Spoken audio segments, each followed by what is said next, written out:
Brought to you by Vguard. Nashik लोकसभेसाठी आज मतदान पार पडतंय। सकाळी 7 वाजेपासून मतदानाला सुरुवात झालेली आहे। सकाळच्या सत्रामध्ये संमिश्र वातावरण जे आहे मतदारांमध्ये पाहायला मिळालं। खरं तर शहरी भागातील मतदार जो आहे तो उशिराने बाहेर पडला।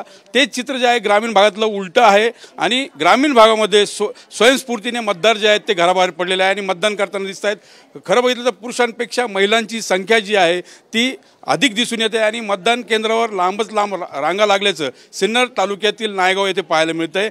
नावगाव येथील मतदान केंद्रावर महिला असतील पुरुष असतील ते आपला मतदानाचा अधिकार जो आहे तो बजावण्यासाठी आलेले आहेत आणि काही मतदारांचा हिरमोड देखील झाल्याचं पाहायला मिळतंय। कारण EPIC number voter ID card असताना देखील काहींना मतदान करता आलेलं नाही। असे काही मतदार आपल्या सोबत आहेत। तुमच्या बाबत काय प्रकार घडला नेमका? आम्ही सकाळी ज्यावेळेस मतदान करण्यासाठी इथे आलो तर लिस्टमध्ये नाव चेक केले। भाइयों बहनों, उनके राज में पावर रहे अनस्टेबल और हम रखे सब स्मूथ और स्टेबल। हमारा नेता कैसा हो जो स्टेबल पावर दे वैसा हो। अब की बार वी गार्ड AC स्टेबलाइजर का चमत्कार। तर नावच सापडले नाही। सकाळपासून असे म्हणजे बरेचसे माझ्याबरोबर 10-15 जण लोक होते की त्यांचे नावच नाही आलेले। आम्ही निवडणूक आयोगाचे जे सध्या कर्मचारी आले त्यांना पण विचारण्याचा प्रयत्न केला। त्यांनी सांगितलं जे लिस्टमध्ये नाव असेल आम्ही त्यांचंच मतदान करून घेणार। तुमचा जो प्रॉब्लेम आहे तो आम्ही सॉल्व्ह नाही करू शकतो। म्हणजे तुमचं नाव जे आहे ते ऑनलाईनच्या ॲपमध्ये दिसतंय, मात्र त्यांच्याकडे जी यादी आहे मतदारांची त्यात नाव दिसत नाही। काही लोक म्हणजे म्हणजे जिवंत असताना सुद्धा त्यांच्या पुढे डिलीटेड नाव हे आले, हे एक प्रॉब्लेम आहे। काही लोकांचे नावच डिलीट झालेले डायरेक्ट आणि बरेच असे त्यांचे नाव गाळ झाले असल्यामुळे लोकांचा हिरमोड होतोय। तुम्ही बघू शकता लोक किती आनंदात इकडे मतदान करायला आणि इथं ज्यावेळेस कळतं की मतदान लिस्टमध्ये नावच नाही आहे तर त्याला सामोरं जायला लागतं। मी यामागे कधी मतदान केलं होतं आणि कोणत्या निवडणुकीसाठी केलं? मी मागच्या वेळेस 19ला विधानसभेला केलं आहे, लोकसभेला पण केलेलं आहे आणि ग्रामपंचायतचं जे झालं त्याला पण केलं आहे, ZP इलेक्शन असे सर्व 2 वेळेस ज्या पंचावरी झाल्या त्या दोन्हीला पण मी मतदान केलेलं आहे।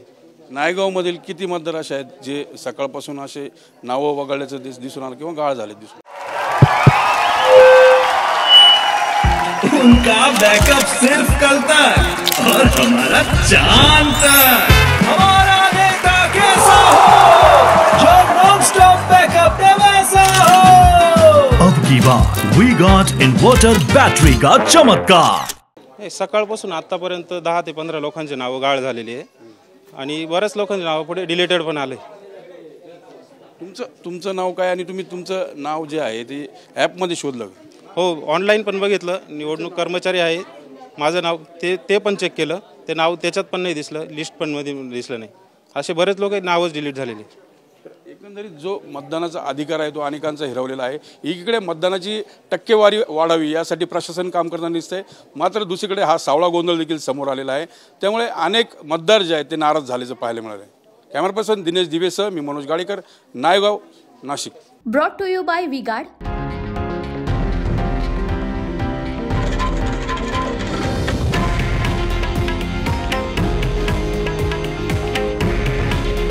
हे आहे देशातील नंबर 1 न्यूज नेटवर्क आणि आपण पाहत आहात TV9 मराठी।